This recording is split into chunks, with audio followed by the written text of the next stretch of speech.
Welcome to the Weather Insights Podcast. I'm meteorologist Scott Pitney, along with meteorologist Jeff Lindner. Jeff, good evening. Good evening. How are things? Good. It is March 7th. It is in the evening. It's dark outside. We're recording from Houston. We have the slightest threat of severe weather, which Ain't gonna happen. It's going to stay north, but we'll get some rain. Probably not much of that either. Nope. Maybe a tenth or a trace or something. Who knows? But it is, I guess, severe weather season for us down here in Houston, Texas. It is. It's starting to get to be that time of year, and we do have some severe potential northeast of us and north of us, but unfortunately we're capped. We are. Which just means we got a warm layer of air around 5,000 feet up, and it prevents the thunderstorms from forming. And so it's not uncommon to be in March to be capped because we get a lot of the soup. Yeah. Foggy, cloudy, low clouds. And we just don't get enough heating. Yeah. We got the juice on the surface. It's just not going to be able to get up there to have all the fun weather come out. So yeah, no severe weather, and amazingly enough, no freeze like the models were maybe suggesting for, I don't know, when was that? The last week of February. Yeah, imagine that. Imagine that. So imagine that. The 4-week models didn't pan out. Yeah.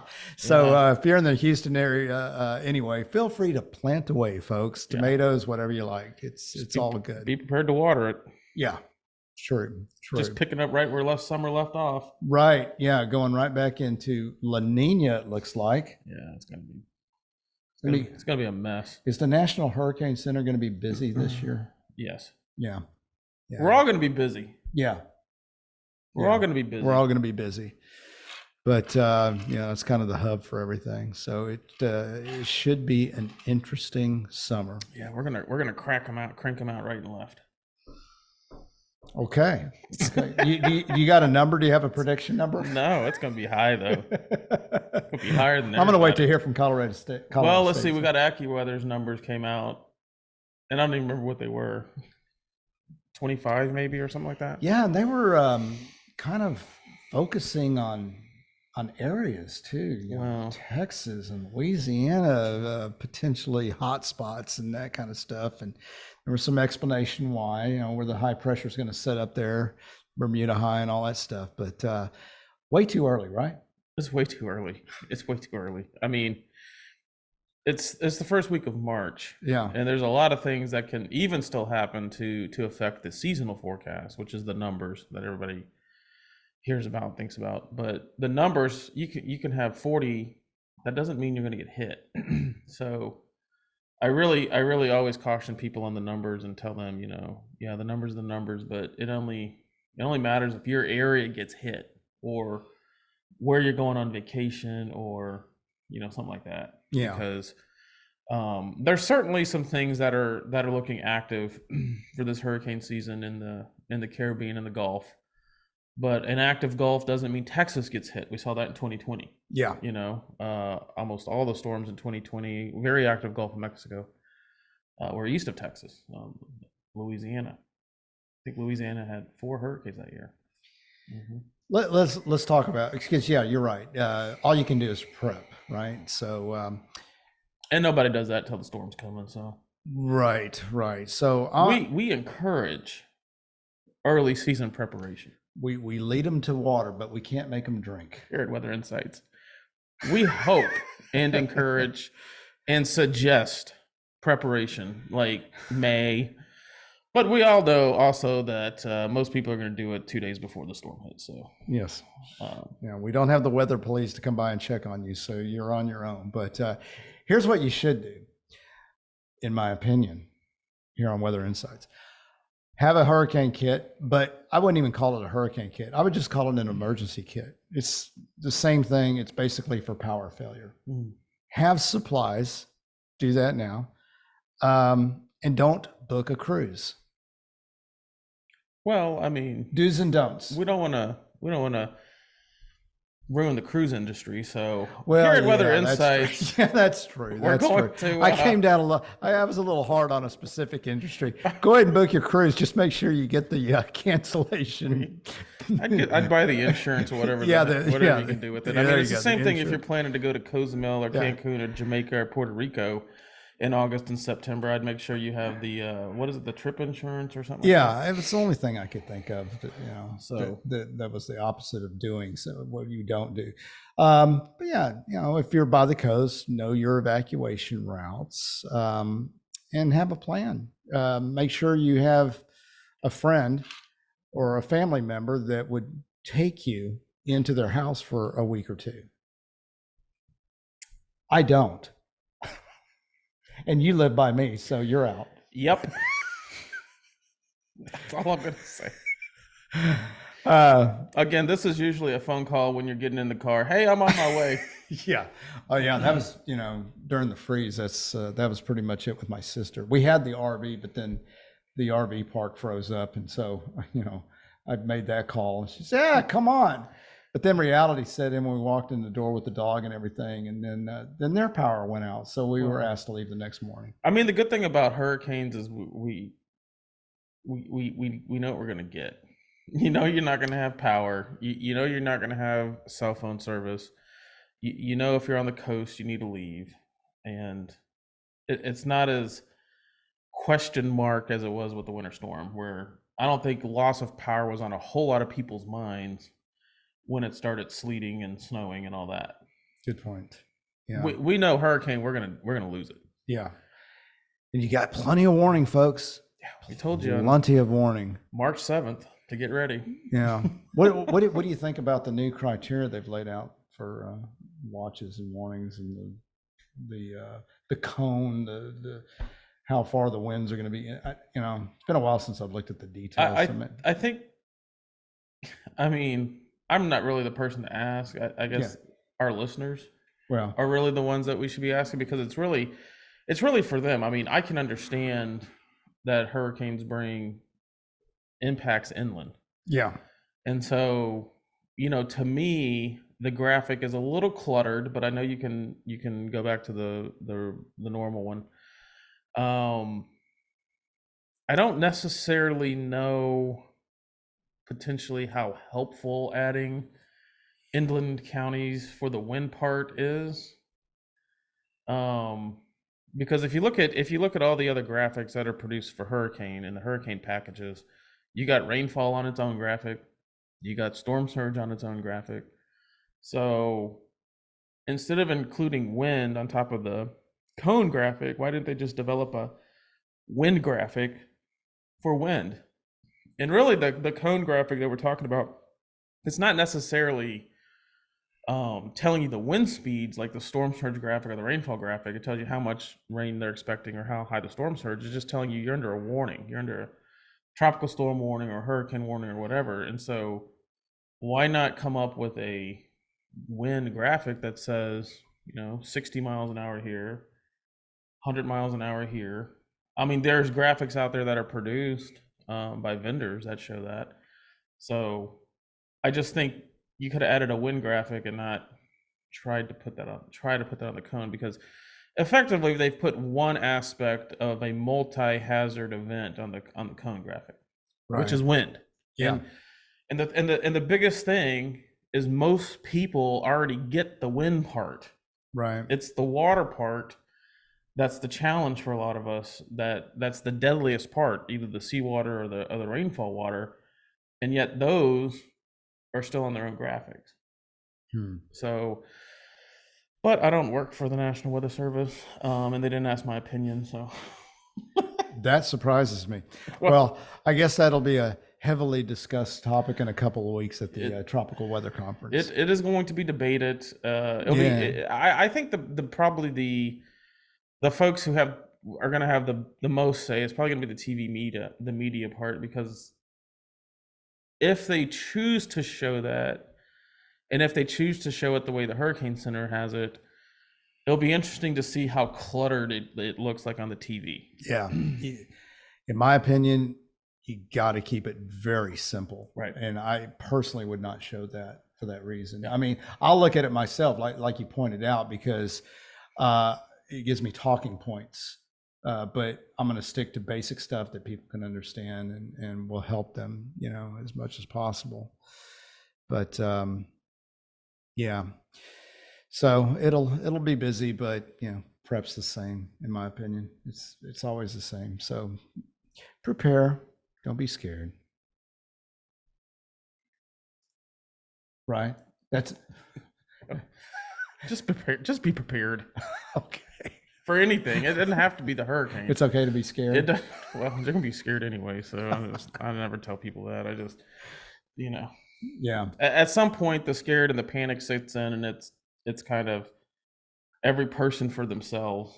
I mean, when you're dealing with a big hurricane event, the Ritas and the Katrinas and those types of storms, you're dealing with a big event. People are, I mean, it's natural to be scared.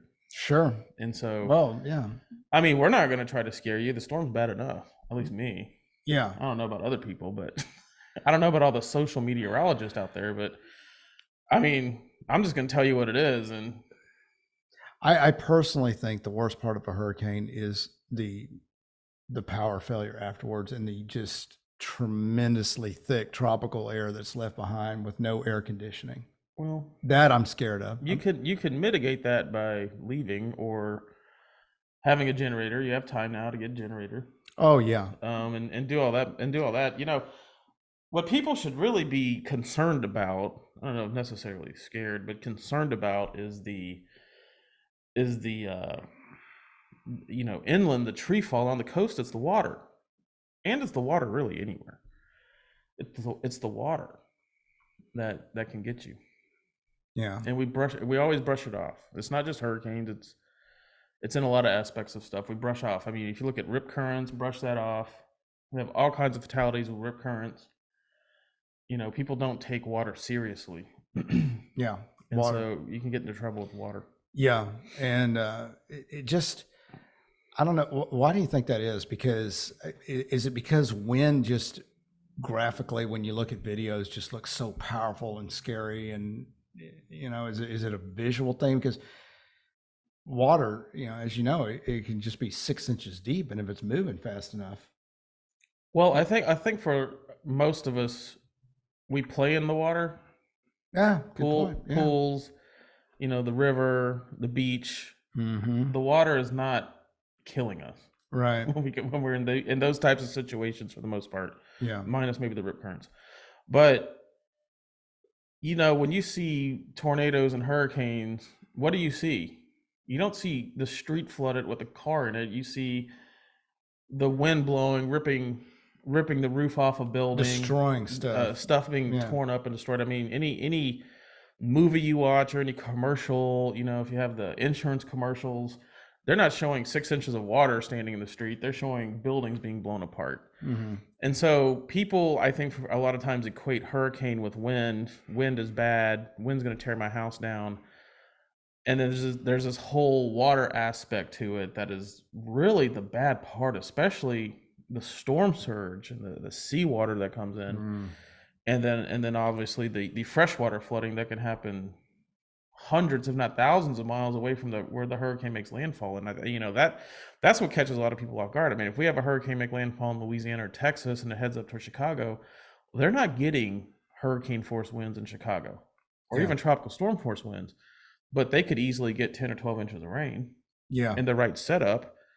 And so we deal with this all the time with flooding. Yeah.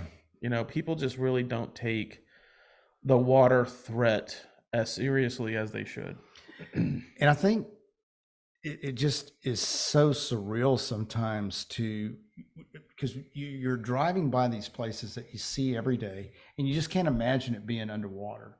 I mean, for me, that spot was Eldridge and I-10 during Harvey. To look at that lake, I mean, these big buildings, these, oil companies that we all know real well, and to see just a lake surrounding them, it's just hard to imagine. So, and in that case, in that specific example, that was really the releases from the reservoir, from attics. Right. because the floodgates are right there, uh, by Eldridge. And so that when all that water was coming out of the dam, it was pooling up and flooding that area. It's on its way over to Buffalo, just down Yeah. south of I-10. And so, there's 9 times out of 10 you're not going to see water there. And that's my point. Yeah. It's just you're so used to, you just can't imagine. I mean, whatever the source is from that particular example, it was the release of the dam, like you said.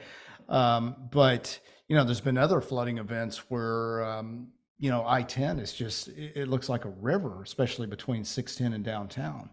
Mhm.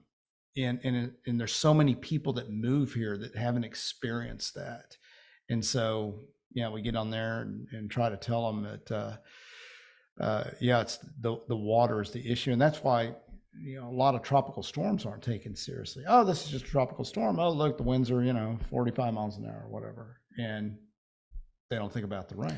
Yeah, I think here we take stuff a little more seriously when it comes to the water because we deal with it so much. Those that have lived here a while, Yeah, I mean, yeah, I guess we are 7 years from Harvey and 5 years. It'll be 5 years this year from Imelda, which was our last big flood we've had here. yeah. I mean, we're going on. I mean, That's crazy. It's very. I mean, not to jinx us or anything, but I mean, it's rare for us to go. Even in the big drought years, 2011, 2012, 2010, we went about 4 to 5 years from Ike to some floods. Yeah. 4 to 5, 6 years. So it's not completely unheard of. But it's rare that we haven't had a little of something, like a little, I don't know how you call it, a little flood. A flood is a flood, but a smaller flood where you have a 1 or 2 watersheds involved. I mean, we really have had nothing since Imelda in 19. And I mean, for most of us, after living through 15, 16, 17, this is a very welcome break because those 3 years were just I mean, just beyond horrible with flooding here. Yeah, it's boy, time goes by fast. It's been a long stretch. I was actually kind of thinking that this fall El Nino we would see that maybe late October, November, somewhere around there, but just never materialized. But Nope. we're still in spring, so who knows? Well, on the opposite end of the spectrum of flood, we do have a big event in Texas. Unfortunately, the wildfires, over 1 million acres burnt right now. And what's the latest, Jeff, on the wildfires? Well, I think the good news is we're getting to the force, or numerous agencies now are getting closer to containment on this. So we've burned over 1 million acres. So this is not only the largest wildfire in Texas history, but it's the largest wildfire in U.S. history in modern times. So this exceeds the August complex fire out in California in 2020, which was about 20 or 30,000 acres smaller than what's going on up in the Panhandle on the Smokehouse Creek fire. The largest wildfire, I looked this up because the largest wildfire in U.S. history is 1825 in Maine, 3 million acres burned. And I started, asking myself, how in the world in 1825 did they map that? But whatever. Good question. We'll go with it. Yeah. So what I like to say on this is this is the largest wildland fire since in modern times with modern mapping. Now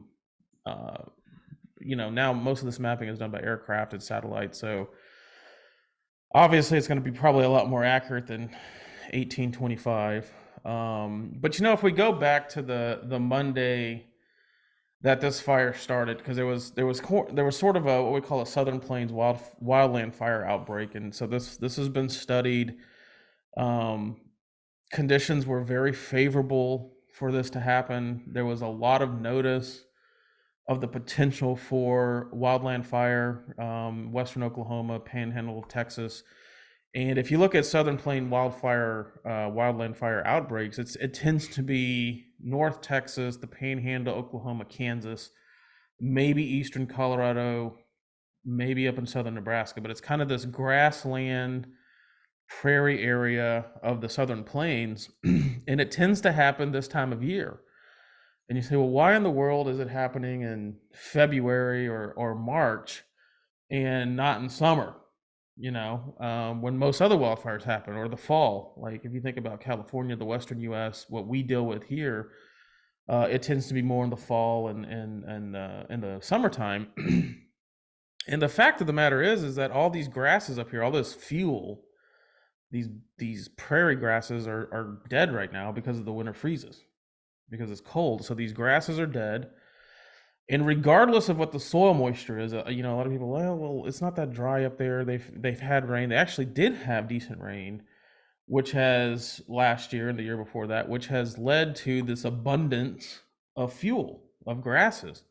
And so even if the soil is wet, even if the soil is not super dry, they're not in horrible drought, when those west winds kick in and it brings that really, really dry air, you're talking humidity less than 10%, out of New Mexico and across the panhandle, it just dries those grasses out. It's like straw. Yeah, it doesn't matter what the soil's doing. No.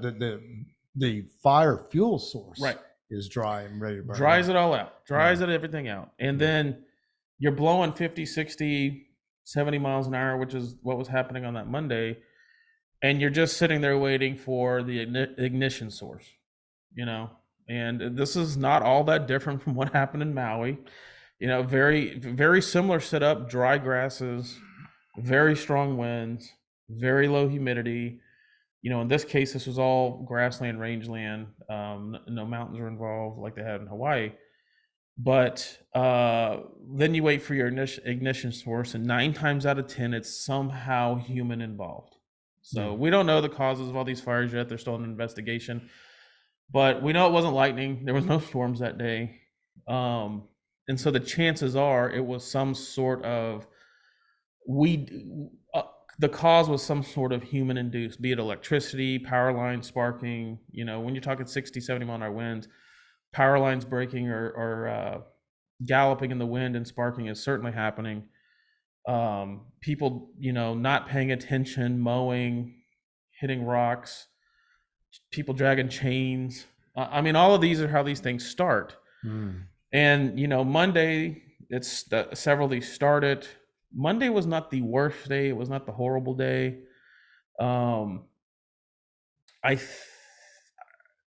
Tuesday is when things went sideways quick. Yeah. Monday it was blowing good. The winds came down a little bit Monday night. They had very little recovery, so it's not like the fire stopped. But Tuesday, ahead of the front that was coming down from the north, the west winds were just cranking. 6, and you already had the fire going, and there was very little hope on Tuesday of stopping this. It was people, had they had air. Most air support was grounded because of the winds. Yeah. You can't have helicopters and even fixed wing aircraft with those types of winds. So it's ground crews, containment lines were breached almost instantly. You just, in that type of wind, there is no containment. And so it's just get out of the way. Yeah. Pretty much. You move people, you evacuate up there. They evacuated entire towns. It was like you just got to kind of get out of the way. And I know there were some containment lines, or especially around the town of Canadian, that they were able to hold. The firefighters held those lines. The embers would blow across. They'd start spot fires, but they were on them very quickly. And so for the most part, there was some structures lost there. But for the most part, they were able to hold that. But they were also way downwind of where the fire started. They had lots and lots of time to see this coming. And so, you think about treetop fires, what we call canopy fires, and they're very hard to stop. The fire runs through those treetops. It burns very hot. It burns above the ground. It can move at very high rates of speed. This wasn't that. There's no big trees out in the Texas Panhandle. This is all grass and a brush fire. Farmland. There's a little bit of a rough terrain up there. There's some canyons and stuff. But we're talking flames here 5-10 feet high. That's what we're dealing with, except the the burn rates were on the order of 3-5 miles per hour. And so when you think, well, that doesn't sound very fast, but 3 to 5 miles an hour, a fire burning 5 miles in 1 hour is very significant. I mean, you just think of the perimeter that creates, because it burns, at least on 3 sides. Yeah. And so that's creating every hour this huge fire line, if you will, that you'd have to work on. And then in the evening, that cold front from the north came and slammed into it and just pushed it all south. And that's where it got down towards some of the more populated areas, into a couple of the towns a little bit further to the south. And it happened very fast. I mean, we're talking, this burned, 850,000 acres in the course of 24 hours. I mean, this was incredible. This was very, very fast. And this is just that one, the Smokehouse Creek fire. There was several other fires: the Grapevine Creek fire, the Windy Deuce fire, which burned into a lot of the town of Fritch. Yeah. And then there was a couple other fires, but see Canadian right there in the middle of the biggest fire. So 3 to 5 miles an hour. Is there a way to calculate how fast a fire can move based on wind speed, humidity, anything like that, or how do they calculate that, or do they is it just by observations?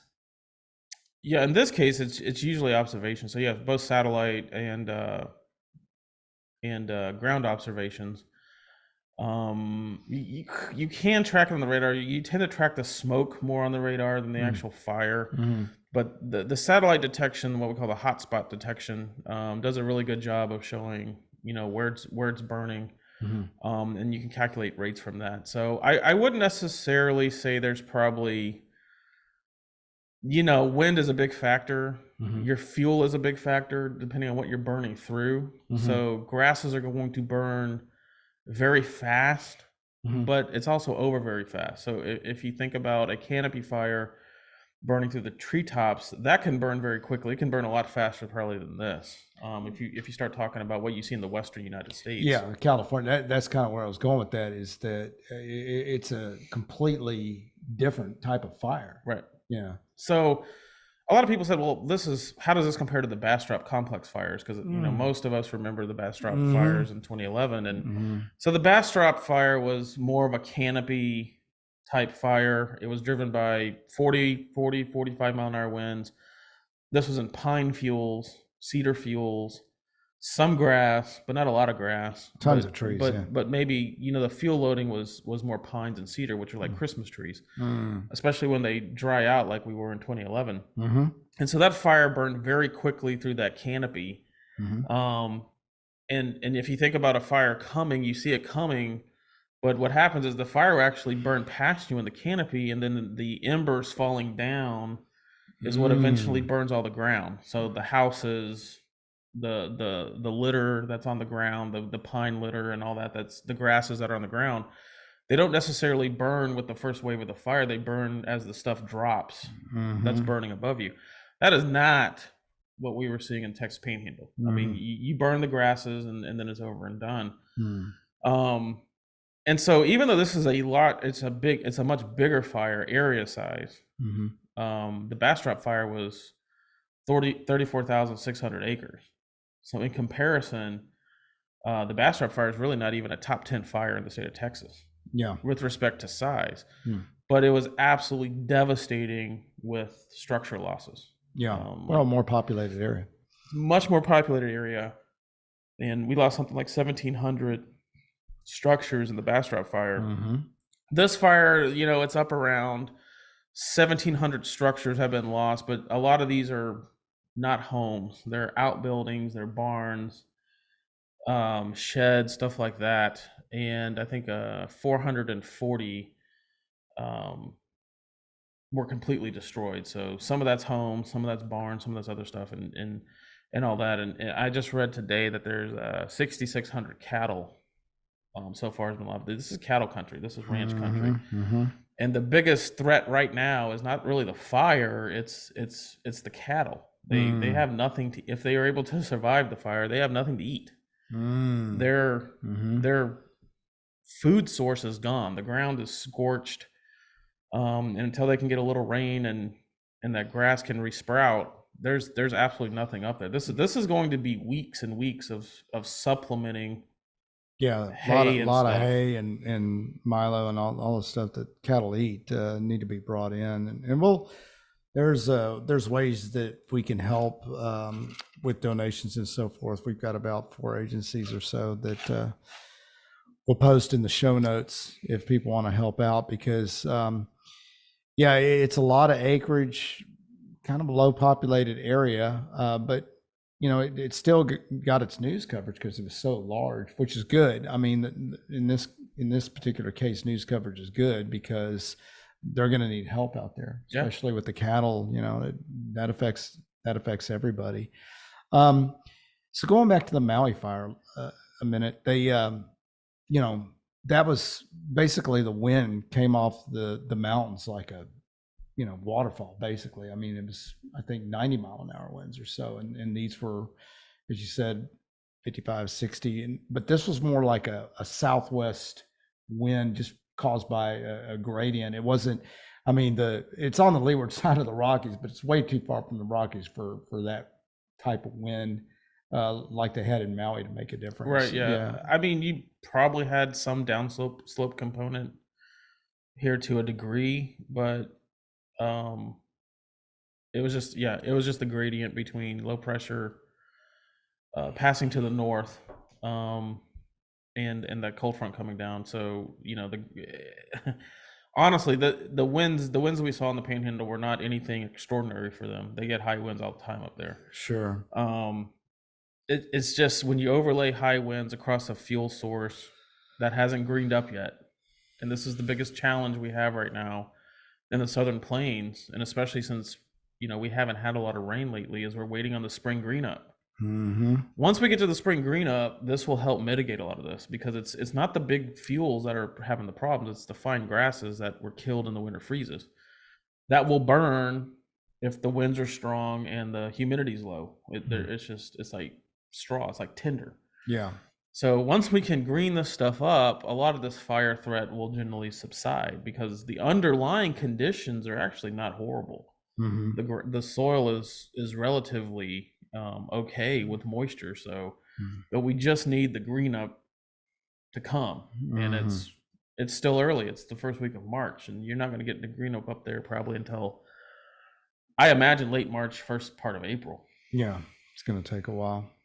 That's the Mother Nature part of the whole equation. But you know, we talk about in these type of disasters, lessons learned and things like that. But are there really any lessons learned from this? I mean, yeah, as you pointed out a few minutes ago, that it's still being investigated, and there weren't any storms or anything like that. So it's probably a cause man-made fire somehow. But that would be the obvious prevention thing to look at. But other than that, I it's a low populated area, but the response to this is I do you have any comments on the response, how they responded to this?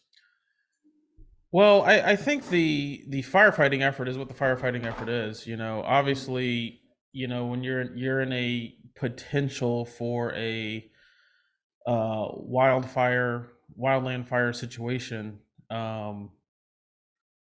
you prepare as much as you can, I guess. I think you know there's been some. Well, we didn't see a lot of aircraft. We didn't see a lot of capabilities and stuff like that. And the fact is you could have put all your aircraft in Amarillo, and the fire happened in Abilene, or the fire happened in Lubbock, or the fire happened in Western Oklahoma. And so, yes, the aircraft could respond, but in this instance, they couldn't. The wind was blowing too strong. Yeah. And so, obviously your local volunteer, your local fire department is going to be your first response. And on days like that, on days like Monday and Tuesday, you know, they can put out people to watch for smoke, to see smoke, because you want to get on it as quick as you can. I honestly don't know in this case it would have made any difference. That's kind of where I was going. Yeah, I mean, just because it's a low population area, the response, since it's aircraft, would be the same. But what can you do? Well, when you had the perfect conditions for a fire like this. yeah, I mean, had the conditions changed Monday night, this probably would not. We wouldn't even be talking about it right now. Mm-hmm. This would have been a 200,000 acre fire, and they would have got a handle on it. It's really Tuesday where things went sideways quick.